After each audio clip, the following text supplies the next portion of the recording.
బోధనలో నేను చిన్న ఉన్నప్పుడు 30 సంవత్సరాల కింద పోయినప్పుడు చేతుకు నీళ్ళు అందేవి బాయిలలో. హరిద్ర, గోదావరి, మంజీర నదులు ప్రవహించిన ప్రాంతము. అడుగడుగున బాహుబలి నుంచి చెరువులు, అడుగడుగున చెరువు ఉన్నది. పాండు చెరువు, చెక్కి చెరువు, అన్ని బోధన చెరువులు, చుట్టూ చెరువులు ఇప్పుడు ఆక్రమణకు గురైపోయినాయి.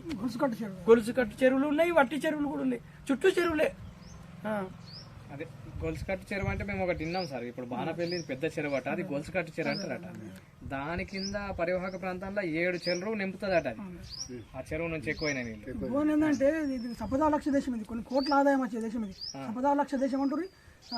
అది ఏకచక్రపురం, పోతన పోతన పోతన ఈ పేరు ఉండే పోతన పోతనమై బోధన అయింది.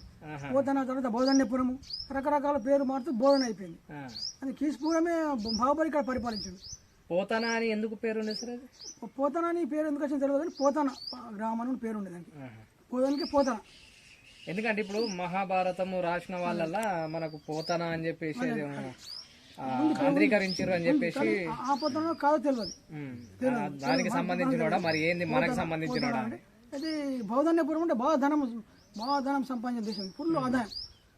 ఆ జమాననే మంచి మంచి పంటలు పండి సువాసన వచ్చే బియ్యం తింటున్నాడు. ఆ జమాన్లో శ్రీనాథ కైసారావు కూడా రాస్తున్నాడు. తెలంగాణ ఆ జమాన సన్న బియ్యము, మంచి మంచి బియ్యం ఉండే అటువంటి వంటకాలు ఉండే అని మెచ్చుకున్నాడు శ్రీనాథ కైసారభముడు. శ్రీనాథ కవి ఏమన్నా ఒక పద్యం పాడినప్పుడు, జొన్న కలి జొన్న అంబలి, జొన్నలే తప్పని సన్నన్నం సున్నసుమి, పనుంగు పల్నాడు ప్రజలందరకు. అంటే ఆ జమాన్లో అన్నం లేకుండా ఎక్కడ ఆంధ్ర అన్నం లేకుండా రాయలసీమ ఆంధ్ర వాళ్ళు జొన్నలు తింటున్నాడు. మొత్తం తెలంగాణ మొత్తం సస్యావనం, మంచి మంచి పంటలు పండి. ఇట్లాంటి మన కవిత్వాలు ఇప్పుడు ఎవ్వరికి తెలివే సార్. వరంగల్ ఆయన పూటకొల్లు ఇళ్ళని ఉంటున్నాడు. పూటకిళ్ళు ఏంటంటే కొంత ఎన్నో రకాల అన్నం పెట్టినాడు. ఆమె పూటకుళ్ళు ఆమె ఎన్నో రకాల అన్నం పెట్టినాడు. వాసన బియ్యం శ్రీనాథ కైసారావు ఆయన కడుపు నిండా తిన్నా. ఎంత మంచి తెలంగాణ, మంచి ధనవంతమైన ప్రాంతం తెలంగాణ. తెలంగాణ రాజులు కూడా మంచి రాజులు అని తెలంగాణ గురించి ఆజాబా అప్పుడే మెచ్చుకున్నాడు. అప్పటికి ముస్లింస్ శ్రీనాథ అప్పటికి ఇంకా ముస్లిం దండయాత్రలు సాగలేదు. ముస్లిం దండయాత్రలు రాలేదా సార్ అప్పటికి? అంటే ఏమైందంటే ప్రతాపరుద్రుడు పరిపాలిస్తున్నాడు. ఆ టైంలో ఏమైందంటే అక్కడ 1207లో ముస్లిం పరిపాలన స్టార్ట్ అయింది. ఢిల్లీలో కుతుబుద్దీన్ ఐబాక్ అని ఢిల్లీ పరిపాలిస్తున్నాడు. తర్వాత ఇల్టుటి మిసూస్, రజియా సుల్తానా ఇట్లా గడిచిపోయింది. తర్వాత ఏమైందంటే అల్లావుద్దీన్ ఖిల్జీ తుగ్లక్ పరిపాలన వచ్చింది. మహమ్మద్ బిన్ తుగ్లక్ పరిపాలన టైంలో ఇక్కడ వరంగల్ మీద అనేక సార్లు దాడి చేసిండు. కొన్ని వందల సార్లు మహమ్మద్ బిన్ తుగ్లక్, అల్లావుద్దీన్ ఖిల్జీ చాలా మంది ఓడిపోయారు. ఇలా మనం క్షమించి పంపించేస్తుండే ప్రతాపరుద్రుడు. యుద్ధం చేసి వాళ్ళు ఓడిపోయి దంకపోతుంది. ఒకరోజు ఏమైందంటే అల్లావుద్దీన్ ఖిల్జీ ప్రతాపరుద్రుని పట్టుకపోవాలని నైట్లోనే ఒక ఏదో పండుగ చేసుకుంటాడు. పండుగ చేసుకుని అందరూ అలసిపోయిన టైంలో నైట్లో వచ్చేసాడు. రాత్రి వచ్చేసి అక్కడ ఉన్న గ్రామాలలో వచ్చేసారు. 1300 టైంలో 1919 మధ్యలోనే పెద్ద యుద్ధం జరిగింది. ఆ యుద్ధంలో ఏమైందంటే ప్రతాపరుద్రుడి సేనలు కొంచెం ఓడిపోవడం జరిగింది. అంటే అకస్మాత్ యుద్ధం ఖచ్చితంగా రాత్రి. అప్పుడు మన వాళ్ళు రాత్రి యుద్ధం చేయకుంటారు. రాత్రి టైంలో వచ్చేసి అకస్మాత్తుగా దాడి చేసి మన ధర్మం కదా సార్. అది సూర్యాస్తమయం అయితే యుద్ధం బంద్ అట్లా అయిపోయింది. అప్పుడు వాడు ఏం చేసిందంటే ప్రతాపరుద్రుడు ఓడిపోతే ప్రతాపరుద్రుడిని బంధించి తీసుకుపోతున్నాడు. నర్మదా నదిలో దుంకి చనిపోయిందని చరిత్రకారులు అంటున్నారు. అయితే వాళ్ళ వంశస్థులు ఇప్పటికీ బస్తర్లో ఉన్నారట. వాళ్ళ వంశస్థులు బస్తర్ ప్రాంతంలో, బస్తర్ మధ్యప్రదేశ్, అది ఇప్పుడు మధ్యప్రదేశ్ అంటున్నప్పుడు ఇప్పుడు ఛత్తీస్గఢ్ అనుకుంటాను. ఛత్తీస్గఢ్ రాష్ట్రం అనుకుంటా ఇప్పుడు. అదే మధ్యప్రదేశ్ అంటారు. అంటే బస్తర్ జిల్లా ఇప్పుడు నక్సలైట్లు జరుగుతున్న పోరాటం అదే కదా.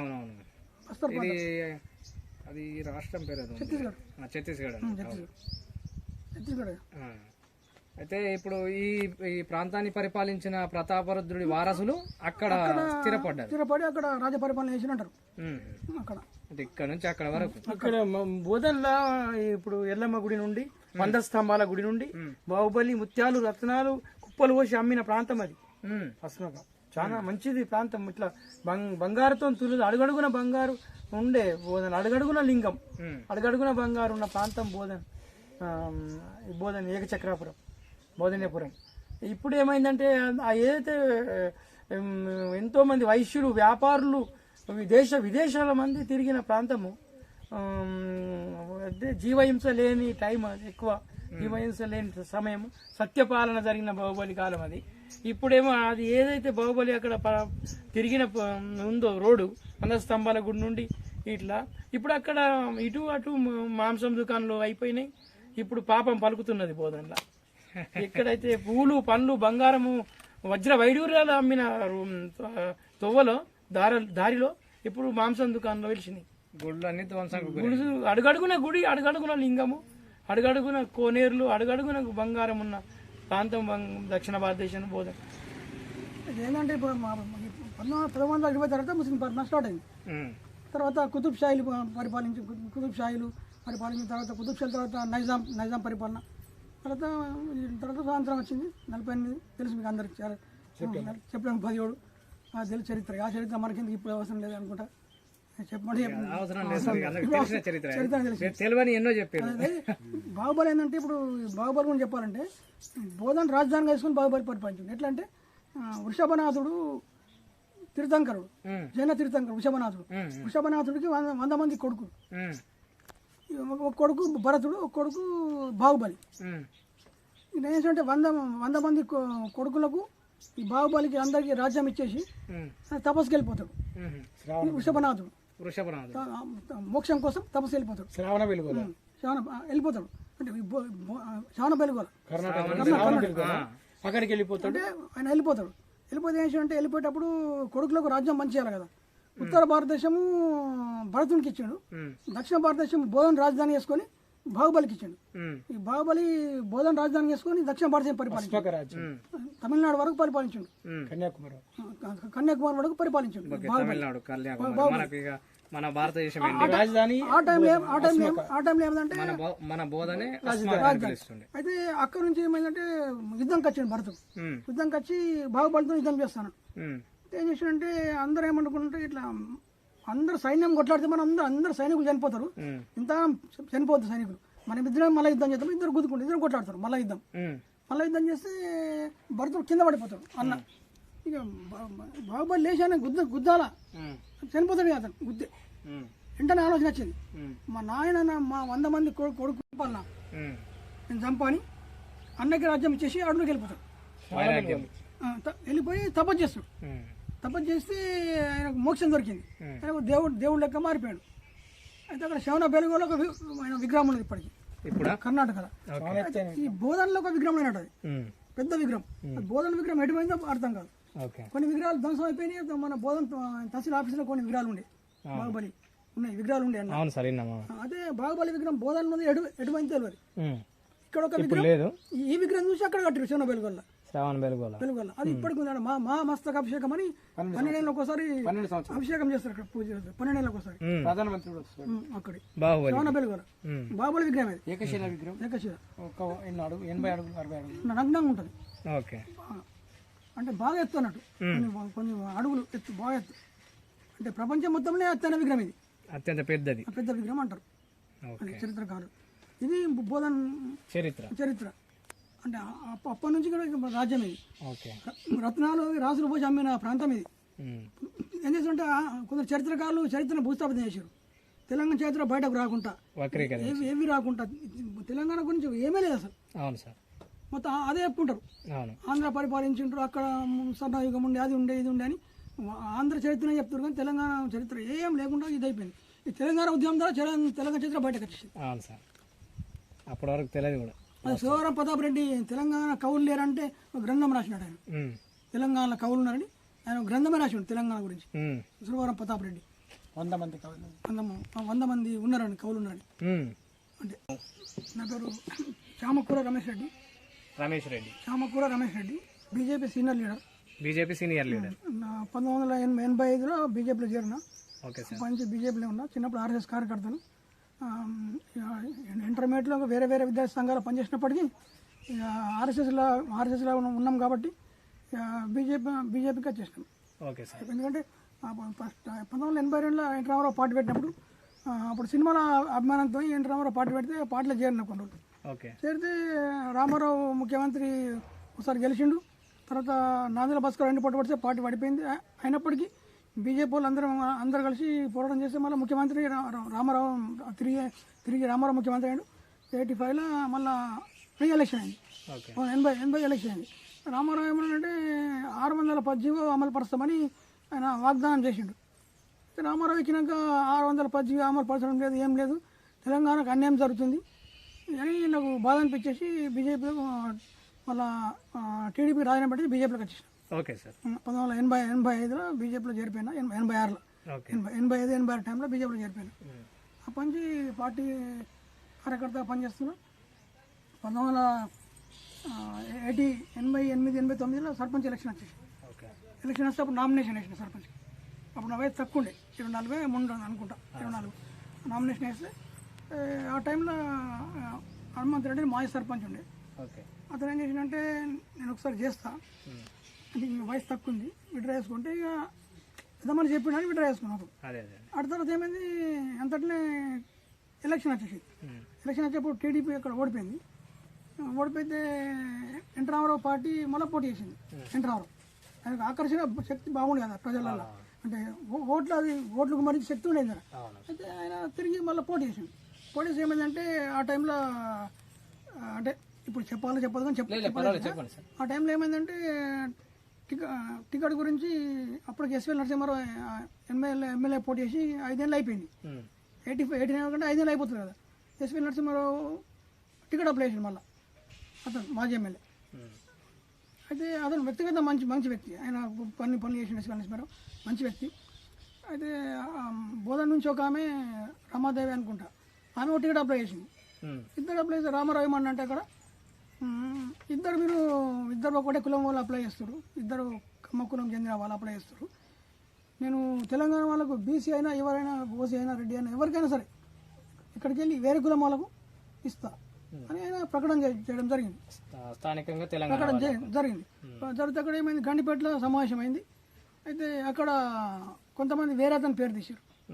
ఎస్వీ నరసింహారావు మాజీ అంటే అతను మంచి వ్యక్తి కాదు, ఇంకొక వ్యక్తి ఉన్నాడు అని వేరే వాళ్ళు చెప్పారు. నా పేరు రమేష్ రెడ్డి, ఆయన యంగ్ మంచి మనిషి, చిన్న లీడర్ అంటే ఆయన ఉన్నాడంటే రమేష్ రెడ్డి అని చెప్తే రమేష్ రెడ్డికి అయితే ఒప్పుకుంటామని రామారావుకి చెప్పేసారు. రామారావు ఏమనంటే రమేష్ రెడ్డి అని నన్ను గుర్తుపట్టేసాను. టికెట్ ఇచ్చేస్తామని ఆయన చెప్పేసాడు. ఎస్వీ నరసింహారావు గారికి చెప్పేసాడు. చెప్పేసి ఎస్వీ నరసింహారావు మాజీ ఎమ్మెల్యే గారు ఏం చేశాడంటే ఒక అతన్ని పంపించేసాడు. ఆయనకి రమేష్ రెడ్డి తీసుకురాపో అని లారీ పంపించేసాడు. ఆ లారీలో ఆయన ముంగడ తీసుకుంటారా, లారీలో ఇంకా పబ్లిక్ కార్యకర్తలు తీసుకుంటారా అని లారీ తీసుకొని ఇంటికి వచ్చేసాడు. టికెట్ అవకాశం ఉంది, ఎటు సాగు రా నువ్వు, నేను బీజేపీలోకి వెళ్ళిపోయినా ఎట్లా అంటే ఆయన బీజేపీలో వెళ్ళిపోయినా సరే నీకు టికెట్ వచ్చేసే అవకాశం లేదు రామని నాకు అక్కడి నుంచి అవకాశం వచ్చింది. నేను పార్టీ మారా అని చెప్పేసిన, పోలేదు. ఎమ్మెల్యే టికెట్ వచ్చినా కూడా మీరు నిరాకరించి మన బీజేపీనే. ఇది వాస్తవం, మనం ఎందుకు చెప్పుకోవాలి నా గురించి ఊకే అని ఎవరు చెప్పాలి, పర్వాలేదు సార్ తెలియాలా. అయితే నేను పోలేదు. దీంట్లో ఇక పార్టీ కార్యకర్త పని చేసుకుంటారు. శిశు మందిర్లో ఒక 1 ఇయర్ శిశు మందిర్ టీచర్ పనిచేసిన స్వచ్ఛందంగా, ఎందుకంటే అది హిందూ ధర్మకు సంబంధించింది కాదు శిశు మందిర్. దాంట్లో 1 ఇయర్ టీచర్ చేసిన. తర్వాత బీజేపీ వాళ్ళు 89-90లో మళ్ళీ కొత్త కమిటీ వేస్తారు. ఆయన ఉండు కమిటీలు అంటే నేను ఉండపోయిన కార్యకర్త ఉంటే విలేజ్ ప్రెసిడెంట్కి ఎన్నుకున్నప్పుడు తెలంగాణ అయోధ్య ఉద్యమం స్టార్ట్. రామ మందిరం రామశిల తీసుకురావాలా చేయాలా, రామశిల తీసుకొచ్చినాం. వీళ్ళ పెద్ద మనుషులు ఒప్పుకోలేదు, రామశిల దింపొద్దు. ఉడిపల్లి సర్పంచ్ కూడా ఉండే కదా సమాధానం, ఆయన కూడా ఒప్పుకోలేదు. నేనే కొంత పిల్లల్ని, మా తమ్ముడు చిన్నగా ఉండే, మా తమ్ముడు మంచిగా ఉండే, చిన్నగా ఉండే అనుకో, నేను కొత్త పెద్ద ఉన్నా, అందరం కార్యకర్తలు తీసుకొని రామశిల తీసుకొచ్చాం. 90-91 మధ్యన 90-91 మధ్యన రామశిల ఉద్యమం ఇక్కడ రామశిల తీసుకొచ్చాం. రామశిల తింపినాం, పంపించేసాం. తర్వాత అయోధ్య 91-92లో రామ కట్టడం, అది అయోధ్య కట్టడం కూలిపోయింది, అక్రమ కట్టడం. బాబాయ్ మసీదు బాగా కూడా అయింది. దాని ఉద్యమంలో అనేక సార్లు పాల్గొన్నాం, అనేక సార్లు లాఠీ చార్లు అయినాయి, అవి అయినాయి, అనేక సార్లు ఉద్యమంలో పాల్గొన్నాం. రామమందిరం ఉద్యమంలో చాలాసార్లు పాల్గొన్నాం. అది అయిపోయింది, గొడవ అయిపోయిన తర్వాత ఇక బీజేపీలో కంటిన్యూ అవుతున్నాం. రామారావు అది కళ్యాణ్ సింగ్ వచ్చాడు ఇక నిజాం బోధనకు. బీజేపీ నరసింహారెడ్డి టికెట్ వస్తే పోటీ చేసాడు. కొట్టేసేటప్పుడు బీజేపీ ఓడిపోయింది. తాహిర్ బినందన్, బాబు ఖాన్ ఇద్దరు టీడీపీ కాంగ్రెస్ ఇద్దరు మిలాఖత్ అయిపోయారు. బాబు ఖాన్ ఈయన TDP Congress BJP second rank వచ్చింది. అది అంత తర్వాత అయిపోయింది. బీజేపీ మెజార్టీ వచ్చింది కొద్దిగా ఆ టైంలో బీజేపీ బోధన బాగుండే. ఆ టైంలో తెలంగాణ మొత్తంలో బోధనలే బీజేపీ ఎక్కుంటుండే.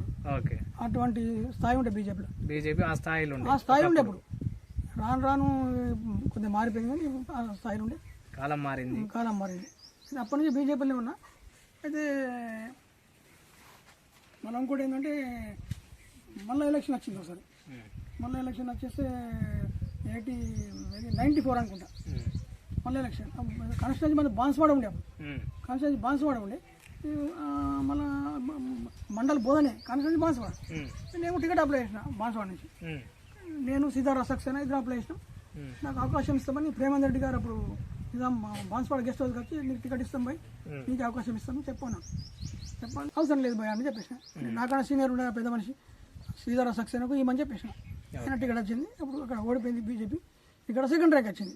ఇక్కడ ఆ టైంలో అవకాశాలు మరి 2 సార్లు అట్లా మీకు ఎన్నిసార్లు అవకాశం వచ్చినా వదులుకొని ఇట్లనే మీరు ప్రజాసేవలో ఇట్లనే ఉండిపోయారు. ఓకే. మీరు బ్రహ్మచార్య నిన్న సార్ పెళ్లి చేసుకోలే ఇప్పటి వరకు పెళ్లి లేదు. మీకు ఎంత సార్ వయసు? 61 వయసు. పెళ్లి లేదు, ఏం లేదు. ఇట్లా సమాజ సేవలో ఇట్లనే ఉండిపోయారు. సంతోషం. అయితే మన ఊరి